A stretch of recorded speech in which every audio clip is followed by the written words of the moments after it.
Hi guys. இன்னைக்கு நம்ம பார்க்க இருக்கிறது என்னன்னு சொன்னாக்கா, அ ரொம்ப பழமை வாய்ந்த ஒரு கிராமத்த நான் துபாயில பார்த்தேன். அத வந்து வீடியோ எடுத்து போடணும் ஆசையா இருந்துச்சு. அதான் உங்களுக்கு போட்டிருக்கேன். இந்த வீடியோ எந்த லொக்கேஷன்ல இருக்குன்னு நீங்க கெஸ் பண்ணீங்க. உங்களுடைய கெஸ்ஸிங்க வந்து என்னுடைய கமெண்ட் பாக்ஸ்ல போடுங்க. அ என்னங்கிறத பார்ப்போம். யார் துபாயில இருக்கிறவங்களுக்கு வந்துட்டு இது எந்த இடம்னு தெரியுதுன்னு பார்ப்போம். இது துபாயில நான் இப்படி ஒரு இடம் நம்ம ஹைரைஸ் பில்டிங் அது இதுன்னு பார்த்துட்டு இப்படி ஒரு இடத்த பார்க்கும்போது ரொம்ப வியப்பா இருந்துச்சு. ரோடு எதுவும் கிடையாது. எல்லாம் மணல் ரோடு. இது என்னுடைய சின்ன வயசுல வந்து நான் விளாண்ட மாரி, எங்க ஊர்கள்ல, எங்க கிராமங்கள்ல இருந்த மாரி ஒரு ஃபீலிங்கா இருந்துச்சு. ரொம்ப அருமையா இருந்துச்சு. ரொம்ப பசுமையாவும் இருந்துச்சு. 2வது நான் போனது ஃபுல் சம்மர் டைம். அந்த டயத்திலேயே எனக்கு அங்க போகும்போது நிழல்லாம் ரொம்ப அருமையா இருந்துச்சு பார்க்குறதுக்கு.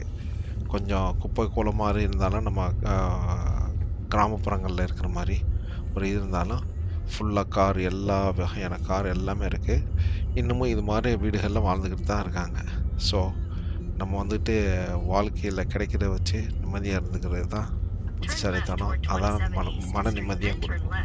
ஸோ, நம்ம வந்துட்டு காசு இல்லையே, வீடு இல்லையே, அது இதுன்னு நம்ம கம்ப்ளைண்ட் பண்றத விட்டுட்டு, நம்ம இருக்கிறதுல எப்படி சந்தோஷமா இருக்க முடியும்? அத வந்து நம்ம வந்துகிட்டு மனசுல வச்சுக்க வேண்டியது. கிடைக்கிற நேரங்கள்ல வந்துட்டு எப்படி சம்பாரிக்கிறதுக்கு, எப்படி சந்தோஷமா இருக்கிறதுக்கு எல்லாத்தையும் அப்பைக்கப்ப யூஸ் பண்ணிக்கிட வேண்டியதுதான். ஓகே. இந்த முழுமையா இந்த வீடியோ பாருங்க. உங்களுக்கு ரொம்ப பிடிச்சிருக்கும். இது போல வேற வேற தகவல்கள்லாம் அடுத்தடுத்த வீடியோக்கள்ல தரப்படும். நீங்க இதுவரைக்கும் நம்ம லெஜெண்டரி டிஸ்கவரி சேனல சப்ஸ்கிரைப் பண்ணலன்னா, சப்ஸ்கிரைப் பண்ணிக்கிடுங்க.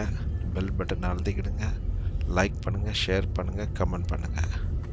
மீண்டும் வேற ஒரு வித்தியாசமான ஒரு வீடியோல உங்களை சந்திக்கும் வரை ஃபைசல் ஃப்ரம் லெஜெண்டரி டிஸ்கவரி. முழுமையா அந்த வீடியோ பாருங்க.